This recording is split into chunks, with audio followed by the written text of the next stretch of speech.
Chers amis, avant que nous commencions cette entrevue, je vous invite évidemment à aimer, commenter, partager, à vous abonner. C'est très précieux pour la chaîne. Mille merci et très bonne entrevue.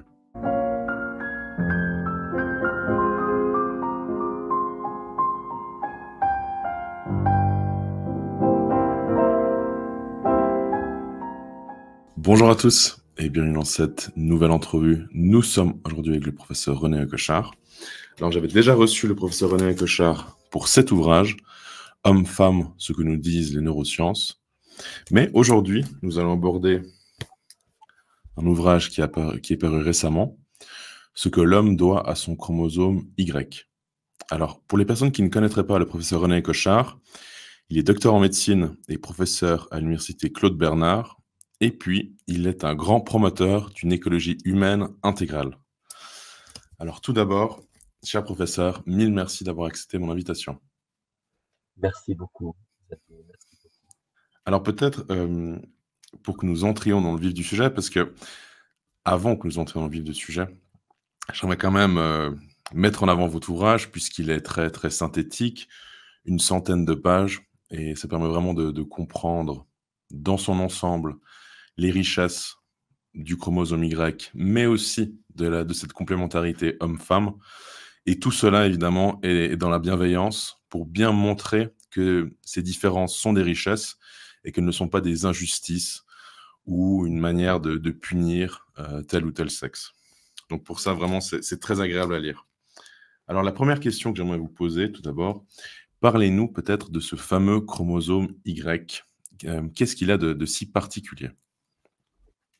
Donc, le chromosome Y, en fait, c'est ce qui fait que nous sommes hommes. C'est-à-dire, en pratique, si moi je suis un homme, par exemple, et vous aviez un homme, c'est parce que le Créateur a déposé lors de notre conception ce qu'on a reçu de nos parents. Eh bien, c'est un chromosome Y et un chromosome X. C'est-à-dire, si notre père nous avait aussi donné un chromosome X, comme notre mère, au lieu d'un chromosome Y, eh bien, nous serions une dame.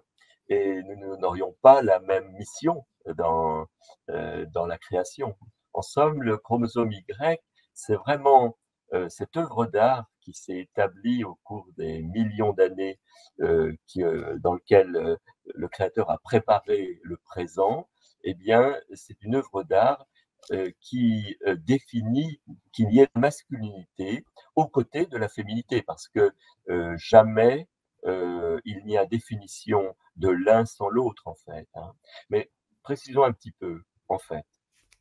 Le chromosome Y, c'est tout simplement un petit fil dans lequel se mettent bout à bout des gènes, c'est-à-dire l'élément d'information qui comporte environ une petite centaine de ces gènes, dont 45 sont vraiment uniquement visibles chez l'homme, une vingtaine sont aussi présents chez la femme. Donc ce chromosome Y, c'est vraiment, en somme, l'élément nouveau que la création a donné pour les mâles en général. Et en fait, si vous voulez, nous nous le passons de père en fils.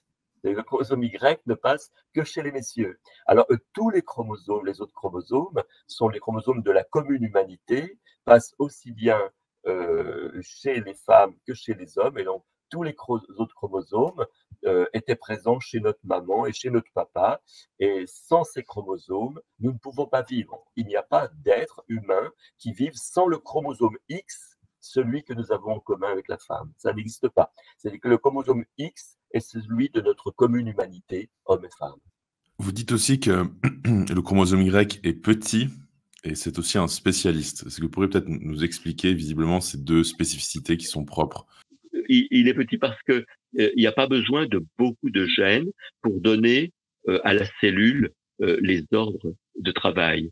Hein, et notamment, ce qui est remarquable, un seul gène suffit, on l'appelle SRY, pour transformer le corps en un corps d'homme, et notamment les testicules, hein, mais le reste du corps aussi. Hein, c'est-à-dire qu'en fait, le gène SRY donne l'ordre aux autres chromosomes de préparer un testicule. Et le testicule, lui, va non seulement nous permettre d'avoir des enfants grâce aux spermatozoïdes, mais va aussi sécréter la testostérone, qui est comme un messager pour l'ensemble du corps, pour d'autres facettes de notre masculinité. Si bien que le chromosome Y travaille dans toute cellule où il est présent, dans tous les éléments de notre corps, dont le cerveau, fait travailler toutes les cellules, donc à sa manière. C'est pour ça qu'on a tellement de différences. La peau, les muscles, les os et le cerveau sont différents entre hommes et femmes parce que dans chaque endroit, il y a le chromosome Y. Et aussi parce que dans chaque endroit, notre hormone particulière, qui est la testostérone, a son action. Donc vous voyez, il est petit, mais c'est un chef de chantier. Il fait travailler donc le corps pour que nous puissions remplir notre mission d'homme. Vous avez un chapitre, hein, c'est Y est petit mais costaud. Donc voilà. Mais peut-être un autre point, quel est le rôle de la testostérone, puisqu'elle est souvent présentée plutôt de manière négative, au sens qu'elle serait la cause principale de l'agressivité ou d'une certaine violence. Alors, est-ce que peut-être nous expliquer ou peut-être rétablir la vérité sur la testostérone? Oui, merci pour cette question. En effet, j'ai énormément travaillé sur ce sujet parce qu'il est central. La testostérone est une mal-aimée. D'ailleurs, l'homme est un peu un mal-aimé en ce moment. La paternité est mal-aimée. Et en fait, c'est un don de la création. Donc, la testostérone, en fait, nous en avons hommes et femmes. Sans testostérone, on ne se lèverait pas le matin. Sans testostérone, on ne réagirait pas lorsque l'on est challengé, lorsqu'on fait face à des difficultés. La testostérone est tout à fait nécessaire à l'homme comme à la femme. Simplement, nous en avons 5 à 10 fois plus que les femmes, car elle est vraiment pour nous un élément essentiel. Alors, que fait donc cette testostérone? Eh bien, cette testostérone nous permet de faire face aux défis. Lorsque nous sommes défiés, dans toutes les situations de la vie, par exemple là, je suis défié parce que je dois répondre à vos questions au mieux, eh bien sans doute ma testostérone est un petit peu plus élevée. Quand c'est l'été maintenant, on va jouer un peu avec les petits enfants, on fera peut-être des parties d'échecs. Eh bien, avant la partie d'échecs, la testostérone monte, on est un peu défié. Et pendant aussi. Et grâce à cela, on est capable de faire face aux défis. Les tennisman ou pour les Jeux Olympiques, là, tous les gens qui vont rentrer en scène, eh bien, sont défiés à ce moment-là. Une course ou autre, eh bien, à ce moment-là, la testostérone agit. Et plus la testostérone est haute, ça a été calculé par exemple pour les tennisman ou pour les joueurs d'échecs, plus la testostérone est haute, plus on a de chances de gagner. Et si on gagne, alors notre testostérone monte après le jeu, au moment de la victoire. Et plus elle monte au moment de la victoire, plus on a de chances de gagner le prochain match. C'est vraiment une hormone extraordinaire qui est là pour nous permettre de faire face aux défis. Et elle agit sur tout le corps, parce que quand on est défié, il faut que la circulation sanguine réagisse, il faut que, avec le cortisol, hein, bien sûr, augmente aussi au moment où on est défié, mais il faut aussi que notre cerveau réagisse et qu'on soit au top. Et chez l'homme, la testostérone lui permet de ne pas céder à la menace. Et ça nous permet de ne pas céder à la menace. Donc, ça, c'est très important. Et d'avoir confiance en nous. Et la testostérone nous aide à avoir confiance en nous. On est défié, il faut avoir confiance en nous et on est aidé pour cela. Et puis la testostérone nous invite de faire les choses en grand, hein, de pas se contenter de juste un petit quelque chose, mais de faire les choses en grand. Et moi, je pense souvent, vous savez, Saint François Xavier qui baptisait carrément des milliers de personnes, il voyait les choses en grand. Ça, c'est très masculin, faire les choses en très grand comme ça. Et la testostérone nous aide à le faire, nous aide à ne pas penser petit, à penser on fait quelque chose en grand. Et enfin, la testostérone, elle a multiples vertus, hein, mais enfin, elle nous invite à refuser qu'on empiète sur notre territoire. C'est vraiment l'hormone qui nous incite à faire respecter le principe de subsidiarité. Ici, c'est chez moi, il n'y a pas de raison que vous veniez dire ce que je dois faire. Eh bien, ça, c'est vraiment quelque chose pour lequel notre testostérone nous aide. Voyez. Alors, bien sûr, on s'est interrogé, mais est-ce que ça rend agressif? C'est très, très bonne question. Et Robert Sapolsky, qui est un très grand chercheur, qui a vraiment passé sa vie notamment à essayer de comprendre la violence, hein, c'est vraiment un thème qu'il a beaucoup travaillé à la Stanford University, eh bien, il fait remarquer que, d'après les études, ça dépend beaucoup du contexte. Si je vis dans un contexte machiste, eh bien, en effet, lorsque la testostérone augmente, je risque d'être plus violent. Au contraire, si je vis dans un monde où il y a une recherche de paix et de bienfaisance pour le bien commun, et bien à ce moment-là, il est prouvé que la testostérone augmente la générosité.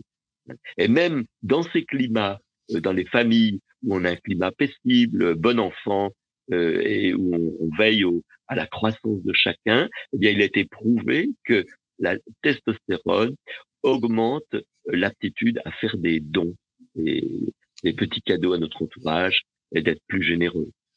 Donc, vous voyez, la testostérone, il faut la prendre vraiment pour ce qu'elle est. Et elle n'est pas un vecteur de violence, car nous sommes des êtres libres et nous n'avons pas juste des réflexes. Et donc, si nous n'avions que des réflexes, si on reçoit un coup de poing, bah, on rend le coup de poing. Non, nous ne sommes pas des êtres sans liberté.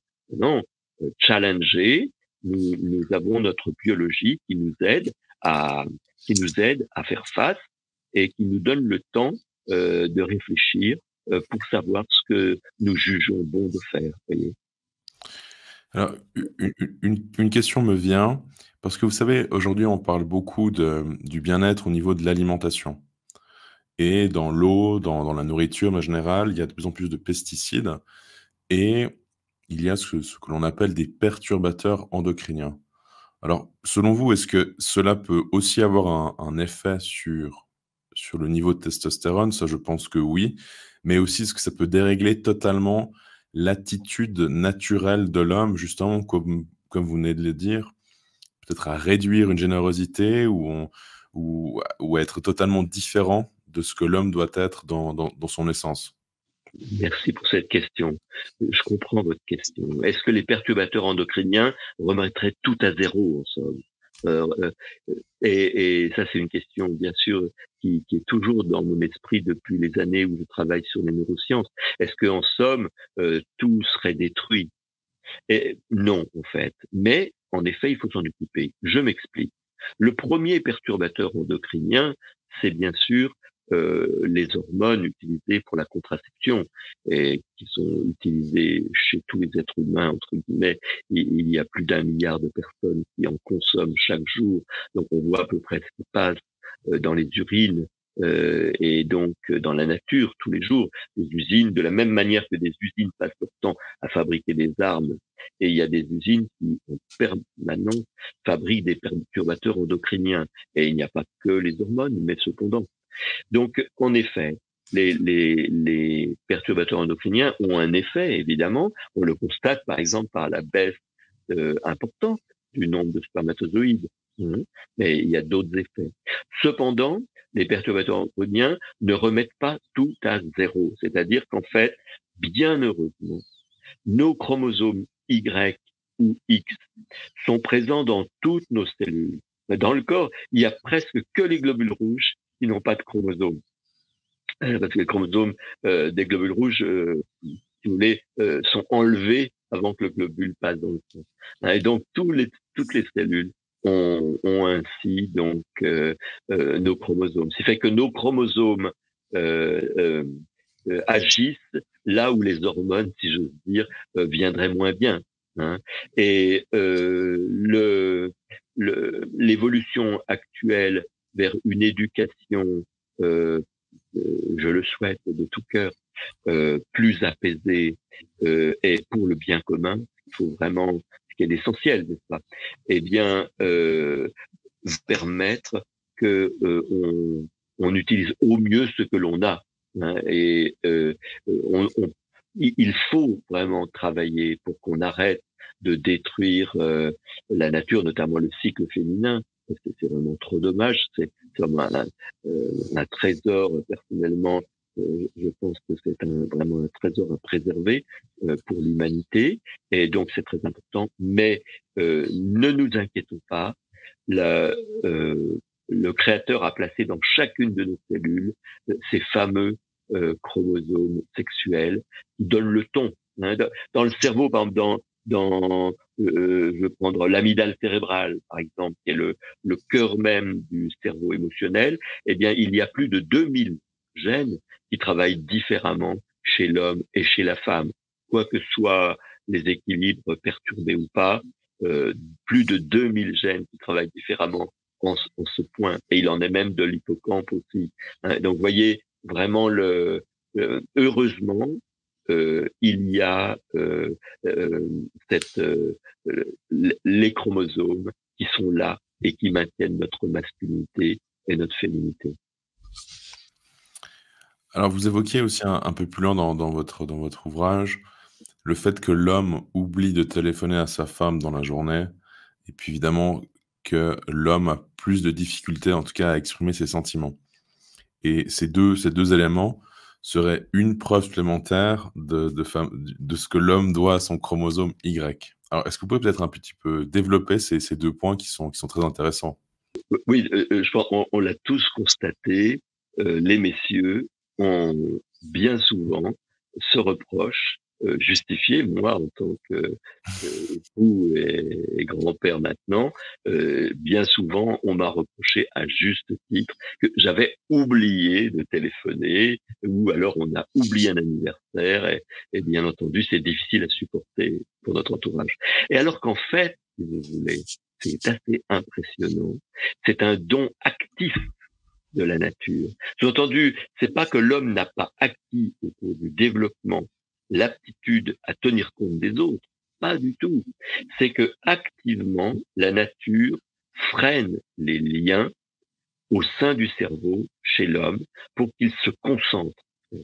Et une étude récente, hein, je crois 2023, pardon, a montré quelque chose d'absolument fabuleux à ce sujet, sur les cerveaux des bébés dans le ventre des mamans. Vous savez, on fait des imageries, parfois on a besoin de voir le ventre de la femme qui est un petit bébé pour préparer l'accouchement, et du coup, on fait une IRM, des IRM fonctionnels. Et quelqu'un a dit, mais dans le fond, et si on allait regarder les cerveaux des bébés dans toutes ces images qui ont été faites, et ô merveille, on voit déjà la différence entre le cerveau de petit garçon et un cerveau de petite fille. Dans le ventre même de la maman, on reconnaît déjà si c'est un petit garçon ou une petite fille. C'est absolument incroyable.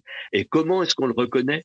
Eh bien, parce que l'activité du cerveau chez les garçons est plus localisée, plus cloisonnée. Et chez les filles, au contraire, c'est plus diffus.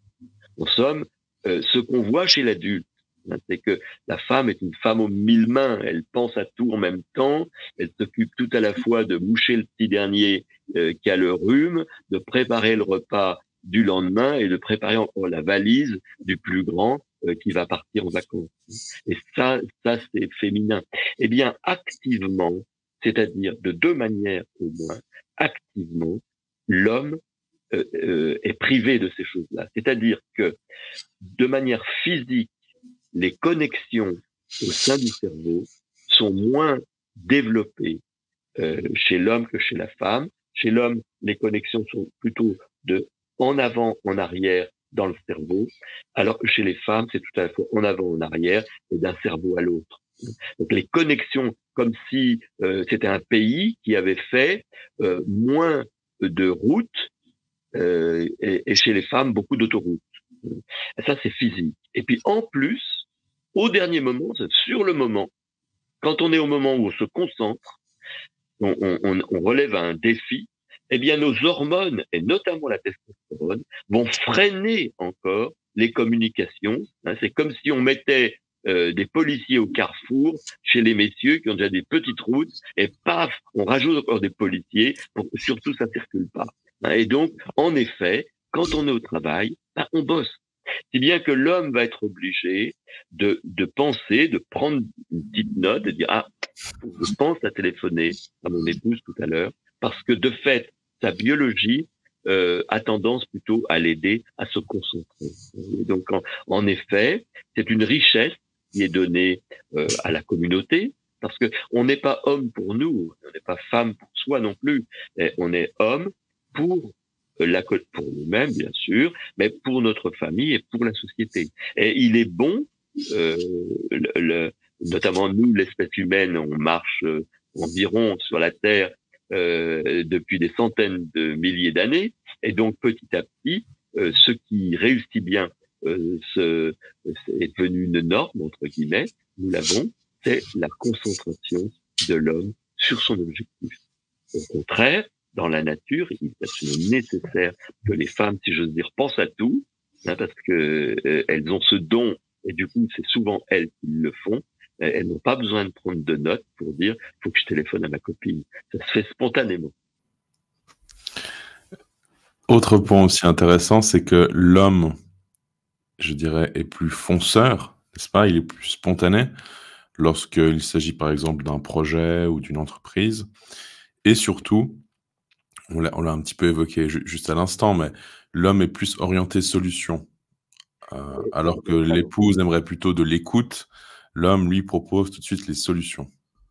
Vraiment, et ça, il est bon qu'il y ait des hommes et des femmes, parce que les deux sont importants.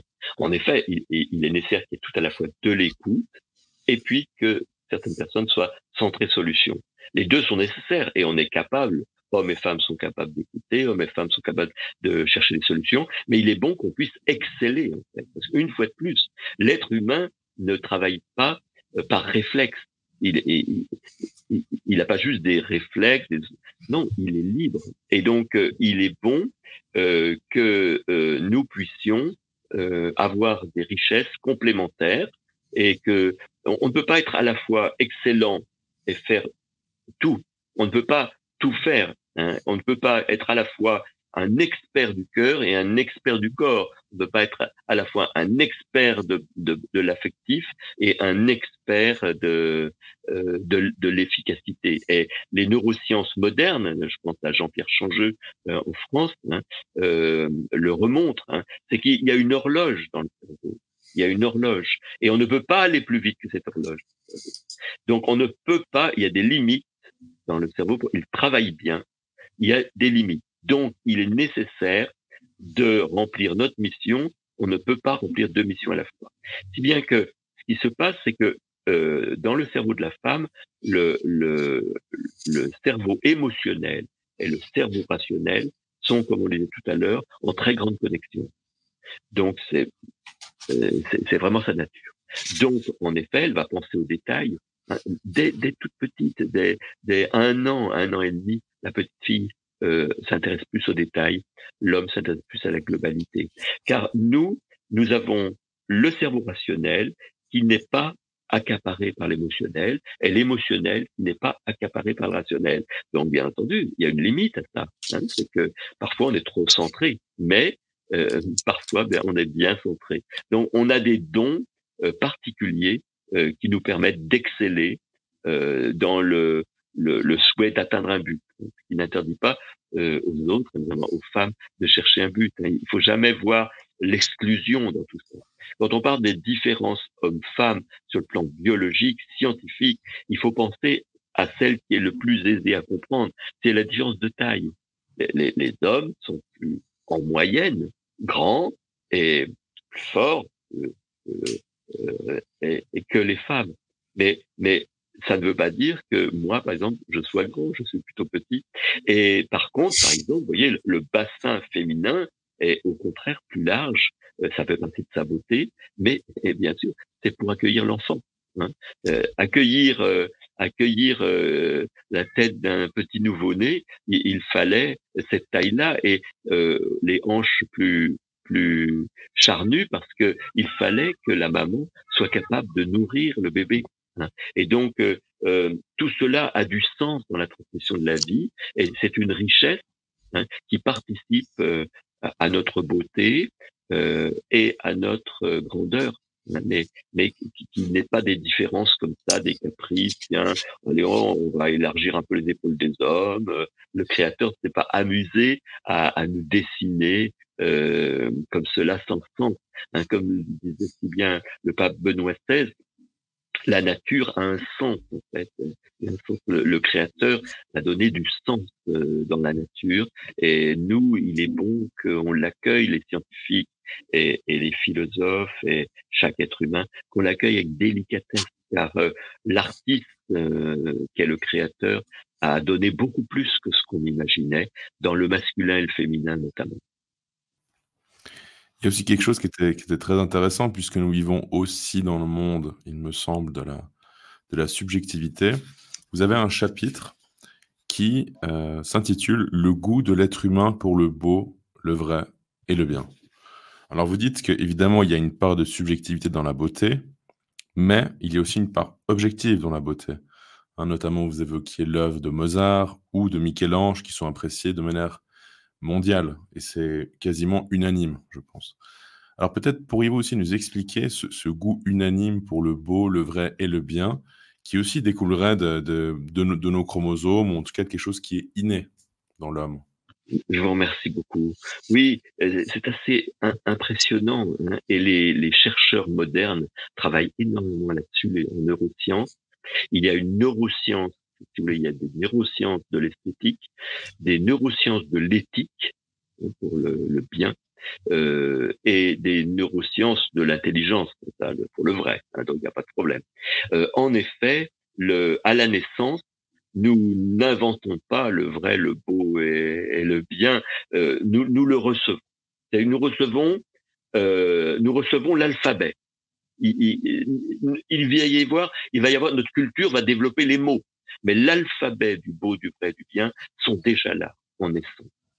Et quand, en fait, le Créateur, lors de notre conception, dépose, si vous voulez, par les chromosomes, mais c'est bien le Créateur qui a fondé les chromosomes, hein, dépose en nous des éléments, je vous dis l'alphabet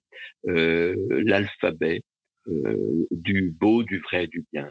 Et à titre d'exemple, hein, il y a beaucoup d'études, notamment en France, pour le coup, là on fait des choses intéressantes à ce sujet-là, qui montrent que le petit enfant, dès 2-3 ans, sait distinguer un bien ou un mal qui est fondamental, si j'ose dire, les commandements, la règle d'or, et ce qui est lié à son milieu culturel.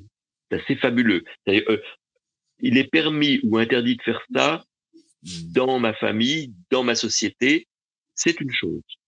Mais il est permis ou défendu de faire du mal à un être, ça c'est universel, eh bien, il sait déjà le distinguer parce que, en fait, c'est inscrit dans ses chromosomes. Et les chercheurs, donc beaucoup spécialistes de ces choses-là, ont cherché chez l'animal ce qu'il en est. Est-ce qu'il y a déjà des bribes de cet alphabet chez l'animal?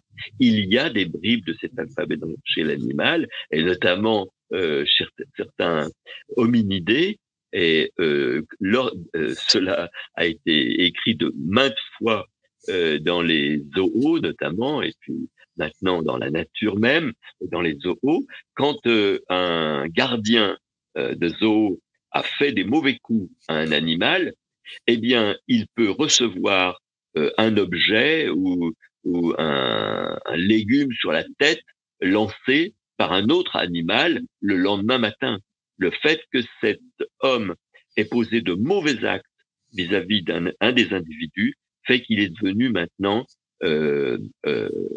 il est devenu l'objet de détestation des autres. Et donc, en pratique, vous voyez, alors c'est un autre. Hein. Et donc, en fait, cela reflète, hein, il y a beaucoup de travaux il cherche à comprendre ça, comment ça s'est installé progressivement. Et donc, en effet, nous, pour revenir à nous-mêmes, nous recevons en naissance des éléments de la règle d'or, de ne pas nuire, à un autre individu. La seule chose que l'on peut faire pour un autre individu, c'est de le respecter et d'en prendre soin. Et donc ça, si vous voulez, c'est inscrit déjà dans notre nature. Et donc, il y a de même la neuroesthétique, qui est très belle, et qui fait l'objet de publications, notamment, je vous parlais de Jean-Pierre Changeux, a écrit plusieurs livres sur ce sujet, alors que tous ces livres sont d'une rationalité impressionnante. Chers amis, petit intermède dans cette entrevue. Vous êtes nombreux à visionner mes vidéos et malheureusement à ne pas vous abonner. Donc, abonnez-vous, aimez la vidéo, commentez-la. C'est très important pour la chaîne. Mille merci. Il y a un autre point qui m'a fait plaisir hein, de le lire. Vous avez un chapitre sur, justement, je vais citer voilà, Parlez-moi d'amour. Et dans ce sous-chapitre, il y a l'engagement. Et c'est vrai que de plus en plus, je trouve qu'il y a des glissements sémantiques, notamment, par exemple, sur la possessivité, par exemple. On a l'impression que c'est de l'emprisonnement. Même chose pour la jalousie, on est à la limite quasiment de l'espionnage, je dirais. Mais là, vous vous dites autre chose. Hein. Donc, évidemment, la jalousie est un péché, et puis la jalousie doit quand même s'inscrire dans une juste mesure. Mais, je vous cite, « L'amour romantique entre un homme et une femme exige que chacun soit l'unique de l'autre. La jalousie peut nuire quand elle est excessive, mais elle est aussi une force donnée par la nature pour agir en vue de maintenir le lien. » Alors, si vous voulez bien, j'aimerais bien qu'on s'attarde évidemment sur peut-être 2 points, sur le fait que, ce que vous écrivez aussi, hein, nous serions une espèce monogame, et donc évidemment, on nous prédispose à cette monogamie en mettant, je dirais, un petit peu de jalousie dans le couple pour maintenir cette exclusivité. Oui, oui, tout à fait. Les scientifiques appellent ça le mate guarding, hein, le fait de garder, de veiller sur l'autre. C'est vrai dans toutes les espèces monogames, hein, c'est-à-dire qu'il y a une surveillance de l'autre quelque part. Hein. Vous savez, j'ai écrit ici ou là que chez les singes Titi, l'expérience a été faite. On montre à la femelle son mâle discutant, enfin échangeant avec une autre femelle, et voilà que son cœur s'accélère. Et inversement, chez le mâle, en effet, donc, en somme, si vous voulez, dans la fidélité, il y a une dimension qui est nécessaire, qui est de protéger ce conjoint. Hein. Et donc, biologiquement, cela est écrit. Peut-être il est bon que je replace un petit peu les choses dans le cadre de la fidélité. Hein. C'est-à-dire de l'élu de mon cœur. Hein.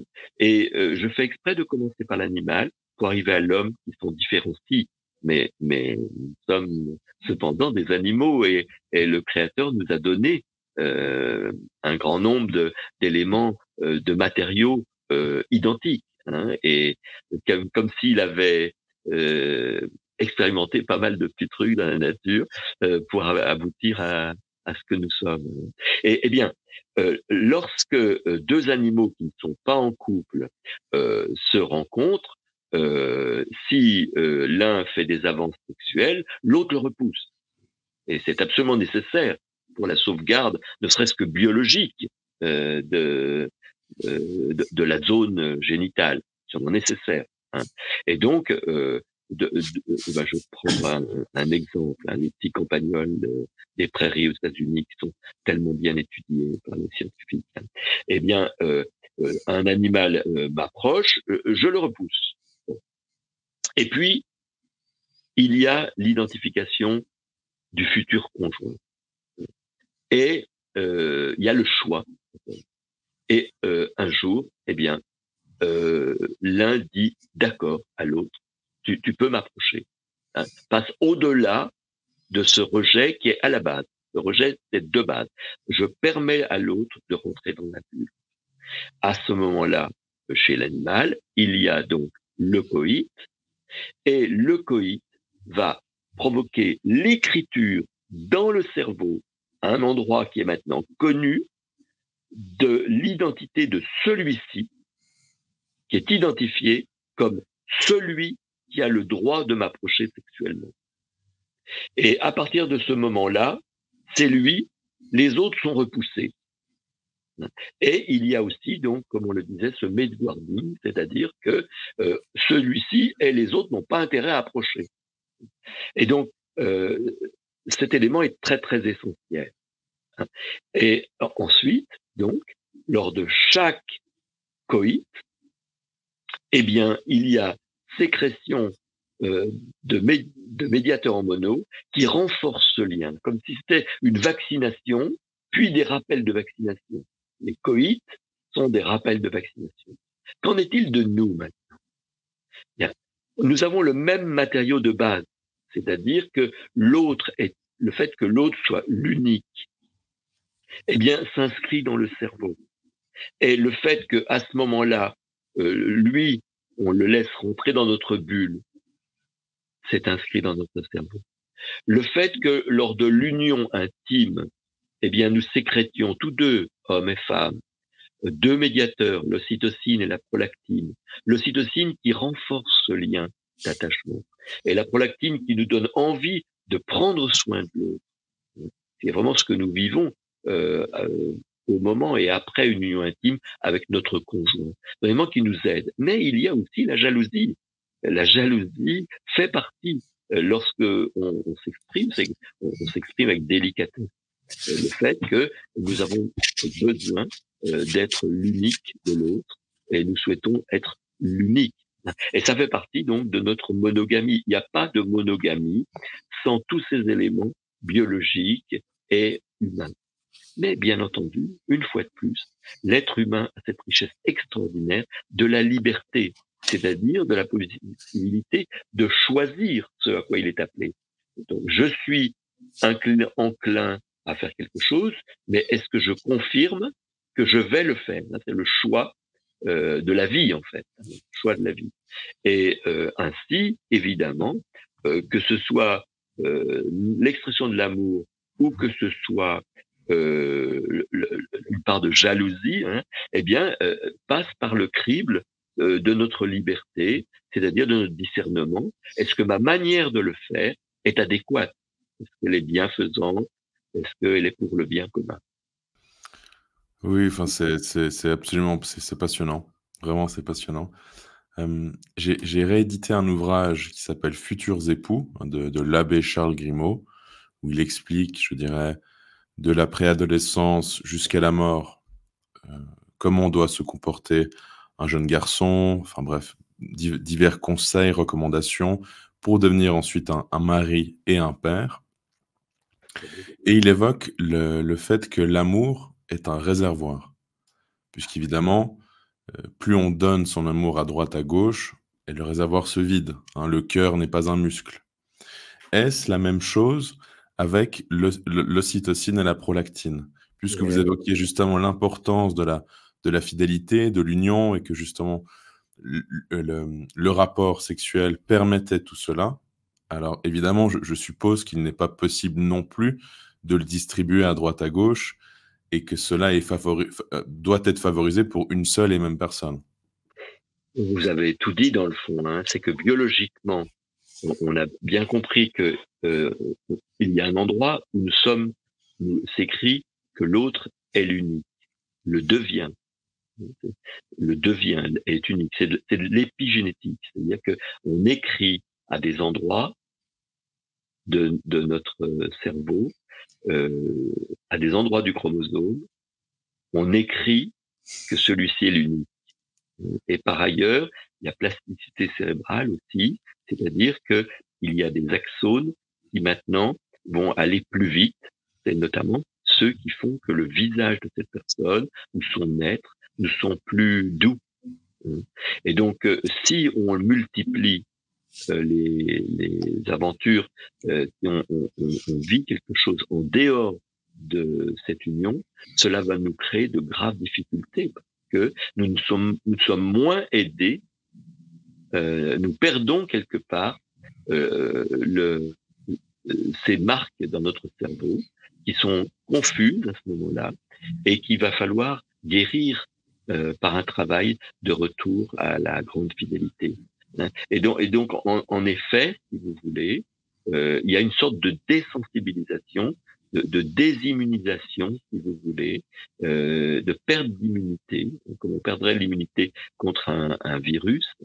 Et donc, à ce moment-là, il va falloir faire tout un travail pour retrouver la paix dans la fidélité. Il y a un support physique à notre être. Et donc, ce que les philosophes, les théologiens, les psychologues avaient compris dans ce qui s'exprime, on sait un peu mieux maintenant où ça s'écrit en nous. Oui, non, mais c'est remarquable. Moi, je trouve ça très émouvant, le fait qu'il y ait, en tout cas, ce lien très fort entre les neurosciences, la création et aussi, évidemment, le bien commun, puisque tout va dans ce sens. Alors, peut-être un autre point, nous allons changer de sujet, si j'ose dire, et peut-être aborder la libido, hein, puisque la libido, avec la malheureuse sexualisation de notre société ou hypersexualisation. D'ailleurs, vous rappelez très bien le danger, par exemple, des publicités, où il y a très souvent peut-être des femmes dénudées, voilà, ou pas forcément dans des positions appropriées. Alors peut-être pourriez-vous aussi nous expliquer la libido et les dangers de la publicité, et puis comment faire pour justement avoir une harmonie de sa propre libido, pour pas qu'elle prenne le dessus sur nous. Bien sûr, dans la dimension de l'union entre un homme et une femme, repensons un instant que nous sommes des êtres, nous ne sommes pas que des esprits, nous sommes des êtres. Eh bien, il est nécessaire pour que la vie jaillisse, que nous soyons attirés sexuellement l'un vers l'autre. Et cet attrait sexuel comporte des dimensions pleines de notre être, ce qu'on appellerait les fantasmes, même déjà au sens profond grec du terme, c'est-à-dire que toutes ces choses qui se passent, qui ne sont pas mécaniques. Nous ne sommes pas des tracteurs, nous ne sommes pas des tuyaux, nous sommes des êtres. Et donc la libido, le désir sexuel, est fondamental. Et notre désir sexuel peut s'émousser quand on est très fatigué ou notamment les personnes qui prennent des contraceptifs, les femmes souvent, pas toutes, mais souvent, expriment une perte de la libido. En effet, cela arrive quand on prive l'organisme d'éléments biologiques qui tiennent la libido, et notamment d'un minimum de testostérone. Et certaines contraceptions diminuent absolument la testostérone, enfin les androgènes de la femme, et du coup, elle a du mal à garder le goût pour l'union intime. D'autre part, il y a l'attrait du beau, c'est-à-dire la dimension de beauté dans l'être humain. Et ça, c'est quelque chose qui n'existe pas à un échelon chez les animaux, même certains mammifères inférieurs, une notion de beauté, pour certains, a peu d'effets, mais pour d'autres, énormément d'effets. Pensez au paon. Si le paon est si beau, c'est parce que la femelle a un sens de l'esthétique extrêmement évolué, etc. Et donc, en somme, le beau compte aussi. Et donc, bien entendu, si on visualise des images qui associent au sexe des choses laides, cela va créer de grandes difficultés après, parce que ça nous prive une fois de plus de ces éléments qui participent donc à la construction du désir d'union intime. Et donc, le désir d'union intime a une multiple composante dans le cerveau. Il y a au moins 4 grandes zones qui participent, qui conjuguent, comme je le disais il y a un instant, la dimension de désir, notamment la dopamine, c'est-à-dire l'espoir d'un bien-être, l'espoir d'un bien-être, le beau, le beau, mais au sens large, ce qui est beau, hein, comme on le disait, ce qui est beau, vrai et bien. Hein, et donc la considération, c'est très très important d'avoir de la considération pour son conjoint, hein, et ça va faire partie de l'équilibre dans la préparation de l'union intime.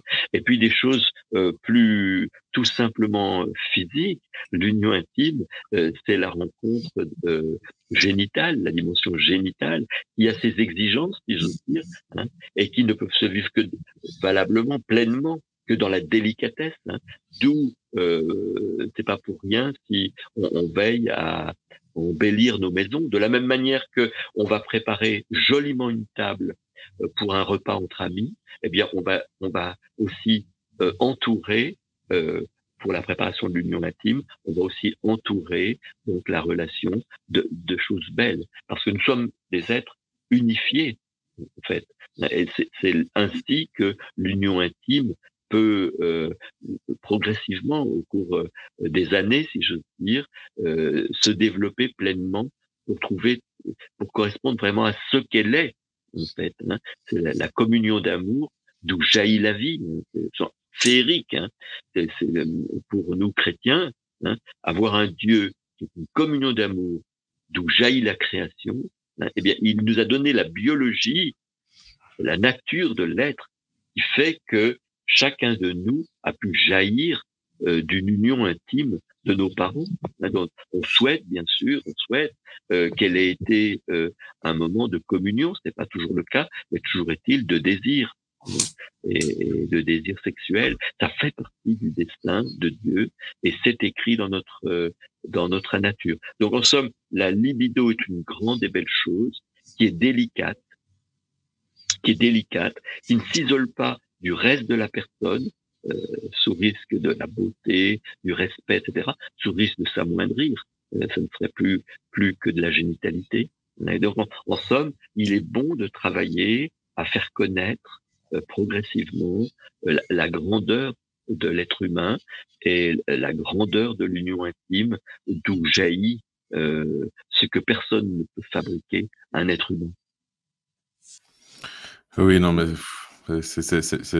Je vais me répéter, mais c'est merveilleux. Je vais vous citer.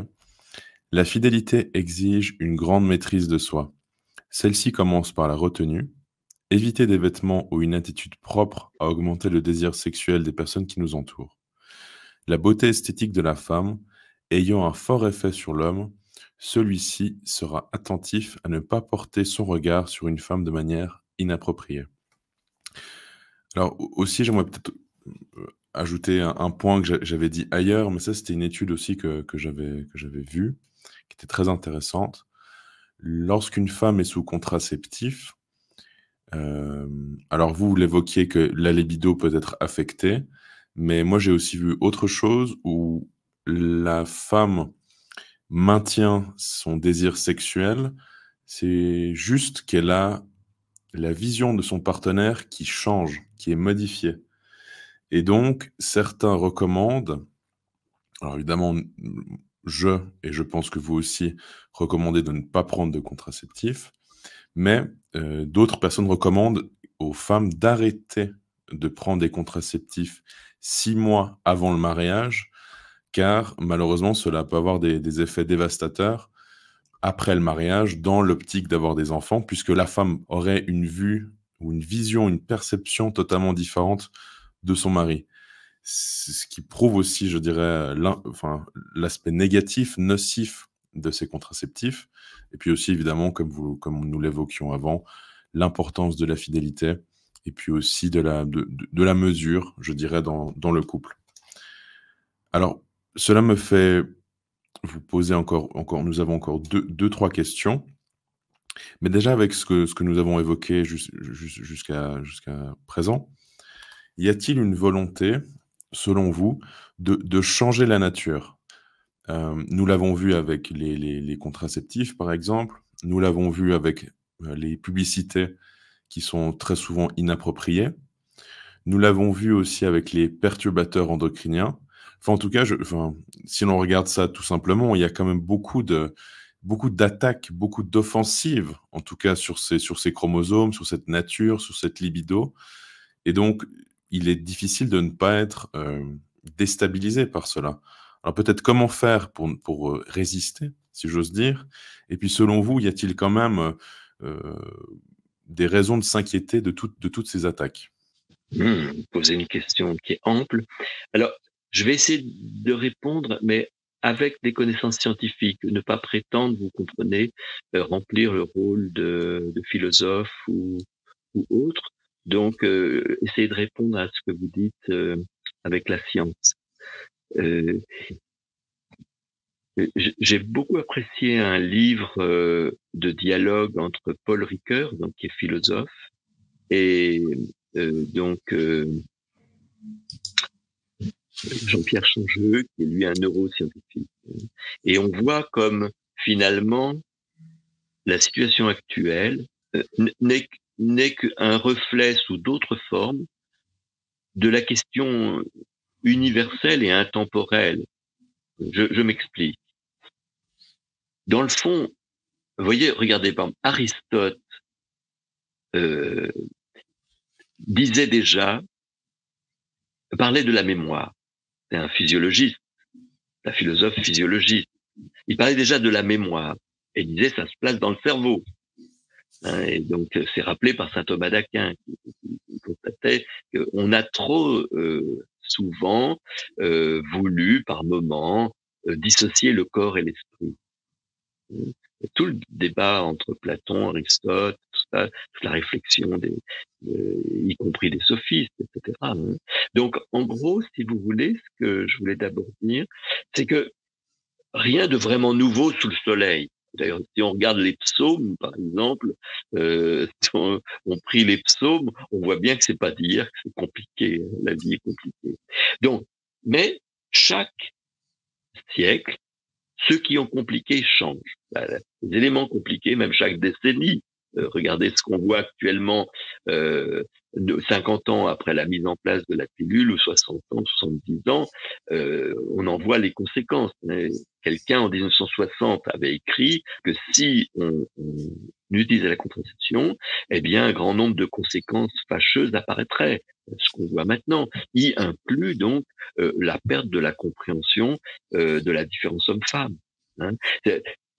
La perte de la compréhension de différence homme-femme est en jachère lorsqu'on commence déjà à enlever la transition de la vie de l'amour. Quand on s'aime, on s'exprime charnellement en enlevant la possibilité de transmettre la vie, on a inventé un nouvel acte sexuel très particulier qui n'existe dans aucune espèce, qui n'a jamais existé, et on peut arriver à se dire, mais dans le fond, pourquoi pas entre deux personnes du même sexe, si c'est juste une question de s'exprimer de l'amour, alors qu'il n'y a pas d'union sexuelle sans transmission de la vie. Et donc, chaque génération a un travail à faire pour, en effet, s'enrichir des connaissances nouvelles, pour développer l'humanité, pour développer le bien commun, mais à nouveau frais, nous devons reprendre le bâton de pèlerin pour l'intégrer. Donc en gros, je n'ai pas l'impression que les attaques actuelles soient plus mauvaises que, si j'ose dire, du temps du nazisme ou du léninisme ou du temps où on se faisait la guerre entre voisins tous les 20 ans, on allait perdre toute la jeunesse et blesser l'humanité sur des champs de bataille affreux. Donc en somme, si vous voulez, j'ai pas l'impression quelque chose de nouveau. Ce qui est nouveau, ce sont des connaissances nouvelles qu'on peut utiliser valablement pour mieux devenir ce que nous sommes. Par exemple, nous les hommes, hein, comme on est sur le chromosome Y, nous les hommes, nous pouvions nous définir par notre force physique au XVIIIe siècle, au XVIIe siècle. Donc, pendant qu'on s'occupait de la charrue et des bœufs, eh bien, notre épouse s'occupait de la cuisine. On ne peut pas tous tout faire. C'était simple.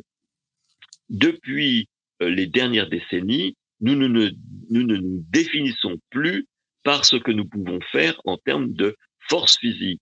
Ah bon? C'est extraordinaire. Donc, la personne qui était contrainte à être à l'étable, l'homme, peut s'occuper de la cuisine si il souhaite le faire, et la personne qui était dans le fond contrainte aux tâches ménagères peut, elle, apporter son concours dans les autres domaines de la vie. Donc c'est un temps de grand renouvellement. Mais c'est là où, ô merveille, les neurosciences nous révèlent que nous avons des dons que l'autre n'a pas. Chacun de nous a des dons que l'autre n'a pas, des inclinations et des aptitudes. Et comme disait saint Thomas d'Aquin, notre liberté, c'est de développer, de discerner et de développer ces dons et ces inclinations que nous avons naturelles. Donc, c'est à nouveau une chance extraordinaire de découvrir ce que le Créateur a mis vraiment dans chacun des sexes au service du bien commun, mais pour un bien commun d'aujourd'hui, où nous avons des défis nouveaux, mais nous avons aussi des connaissances nouvelles. Et donc, pour moi, faire connaître la grandeur du masculin, la merveille du masculin, la merveille donc du chromosome Y, et la fois le fait d'en avoir qu'un X, ça aussi c'est une merveille de l'homme. Eh bien, savoir combien cela peut être au service de la maternité, au service de la conjugalité, de la maternité et de la société, c'est tout à fait extraordinaire, afin de ne pas tomber dans la guerre des sexes, qui est celle qui tente en ce moment. Bien sûr, on est très tenté par la guerre des sexes, ou alors une sorte de pseudo-féminisme qui ne promeut en rien la féminité. Hein, et donc, au contraire, travaillons pour une culture du bien commun, reposant sur les dons que le Créateur a fait dans notre nature, d'hommes ou de femmes, aux côtés de l'autre sexe. Alors peut-être une dernière question, deux questions en une. Alors dans votre ouvrage, ce que l'homme doit à son chromosome Y, il y a plus de 300 références et articles scientifiques. Dans celui-ci, Homme-Femme, ce que nous disent les neurosciences, plus de 500. Alors, n'y a-t-il pas aussi peut-être un risque que de nos jours, de plus en plus, il soit nécessaire de mettre en avant des études scientifiques pour, au final, ne faire que révéler ce qui peut se voir au quotidien? On l'évoquait au début de cette discussion, notamment le fait que l'homme est étourdi et puis qu'il oublie d'appeler sa femme, par exemple. Je pense que c'est des choses qui peuvent se vérifier de manière quotidienne, et pas seulement en Suisse ou en France, mais partout dans le monde. Et peut-être la deuxième question, n'est-ce pas aussi, je dirais, la preuve de l'existence de Dieu ou d'un Dieu créateur, au vu de la complexité, notamment des gènes, par exemple du code génétique, mais aussi de cette merveilleuse complémentarité entre l'homme et la femme? Merci Xavier pour ces questions. Oui, donc la première est ce que peut apporter la science et ce qu'elle ne peut pas apporter dans le fond. Évidemment, la science, si vous voulez, n'apporte qu'une facette, mais elle l'apporte bien. Dans le fond, vous me faisiez penser un peu à une course automobile. Il faut de très bons mécaniciens pour une bonne course automobile, mais il y a aussi besoin de très bons pilotes et d'une bonne piste. Hein. Eh bien, c'est pareil. Je donne là à la science le rôle de la mécanique. La science, quelque part, est spécialisée dans la mécanique. Mais la mécanique n'est pas le tout de l'être. Hein. Et en effet, une fois de plus, si la science prétendait dire le vrai à elle toute seule, c'est d'une tristesse infinie, parce que il lui manque tout. Il lui manque tout le discernement, notamment, c'est-à-dire toute cette aptitude que l'être humain a à l'analyse logique, qui lui permet d'aller très loin, et l'antériorité des cultures, ces millénaires de développement, de réflexion et de vie incarnée, qui viennent à nous et qui s'expriment par les philosophes, mais aussi par le bon sens populaire, etc. Donc, en somme, la science a comme mission de mettre en ligne ce qui est démontrable par des expériences, mais ce qui est loin d'être tout. On va pas faire une expérience pour savoir si nous aimons nos enfants. Ça blesserait l'amour même et ça l'amoindrirait. Hein.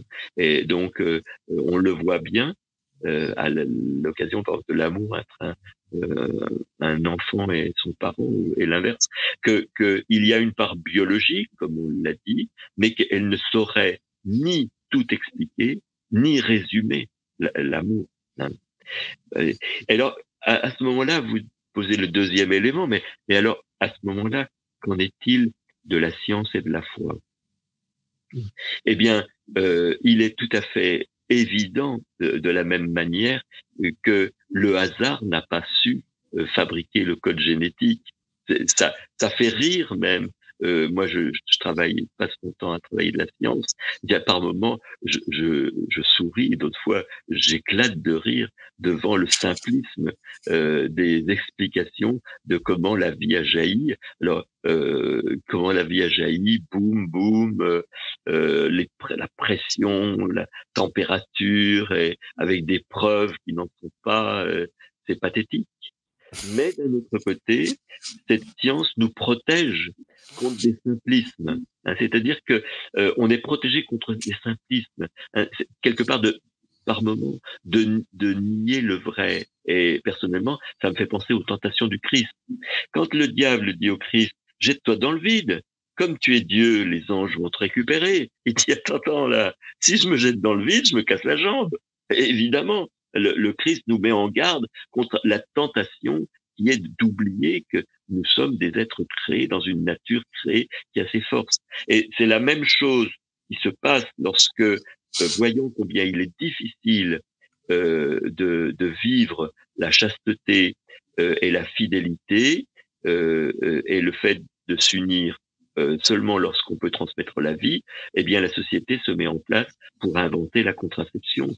C'est comme nier notre nature même, qui est que de l'amour jaillit la vie. Si j'enlève la vie, ce n'est plus vraiment l'amour. Si j'enlève l'amour, ce n'est plus vraiment la vie. C'est comme ça.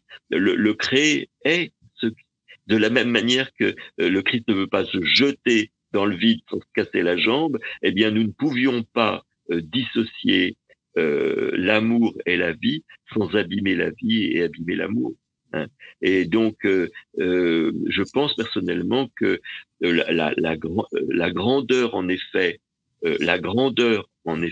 et la beauté du créé que révèle la science, mais que les philosophes avaient déjà tout à fait observé, les artistes, eh bien, à nouveau, la science s'émerveille devant tout ce qu'on lit. Moi, j'ai lu, je pense, 1500 articles scientifiques sur ce sujet. Je suis plus qu'émerveillé. Tous les matins, quand j'ai fini de travailler, j'appelle mon épouse pour le petit déjeuner. Je lui dis, tu sais pas, chérie. Elle me dit, ah bon, qu'est-ce que tu as encore trouvé? Eh bien oui, c'est qu'il y a une très grande merveille que seul un créateur qui nous aime a pu préparer pour nous. Hein. Il n'y a pas d'autres options sérieuses pour l'instant. Mais d'un autre côté, il est nécessaire dans notre enseignement d'accepter l'existence du mal. C'est-à-dire, vous voyez, Charles Darwin, par exemple, a perdu la foi, alors même qu'il l'avait. Il se préparait pour être religieux, hein, quand il est parti dans son expédition, le Beagle, hein, et voyant que dans le fond, il y avait aussi le mal dans la nature. Hein. Et plus tard, en perdant sa fille de 10 ans, eh bien, il dit, je ne sais plus quoi dire sur Dieu. Je ne sais plus. Donc, en somme, pour s'émerveiller devant la science, et tout en s'émerveillant devant l'existence de Dieu, il est nécessaire pour nous, il me semble, d'accueillir et d'enseigner l'existence du mal. Hein, et les Juifs avaient bien médité, tel que c'est écrit dans le livre de Job. Et si on enlevait le livre de Job de l'Ancien Testament, notamment, bah, on serait dans une mauvaise position. De la même manière que si le Christ, Dieu, n'était pas venu mourir par la haine des hommes pour nous dire qui est vraiment Dieu d'amour, eh bien, on aurait du mal à croire. Voilà. Donc, un peu ce petit élément un peu plus personnel que je vous propose. Oui, bah écoutez, mille merci, cher professeur, c'est vraiment, vraiment très intéressant et passionnant. Je rappelle votre ouvrage, Ce que l'homme doit à son chromosome Y. J'invite évidemment nos auditeurs à se procurer l'ouvrage pour permettre de comprendre, je dirais, les différences et puis de les embrasser et pas de les rejeter. Donc, chers auditeurs, chers amis, si vous avez aimé cette entrevue, n'hésitez pas à la commenter, à la partager, à l'aimer et évidemment à vous abonner à la chaîne. À très bientôt pour une prochaine entrevue. Merci beaucoup. Chers amis, comme vous le savez, j'ai ouvert mon espace Patreon et l'espace Rejoindre sur YouTube. Donc, vous y découvrirez de nombreuses entrevues, notamment avec l'Abbé Rioux, Pierre Hillard, Monsieur K, Lounès Darbois et d'autres. Donc, participez, vous aussi, au renouveau de la civilisation catholique, au combat contre-révolutionnaire et soutenez la vraie dissidence. Mille merci de vos soutiens et à très vite.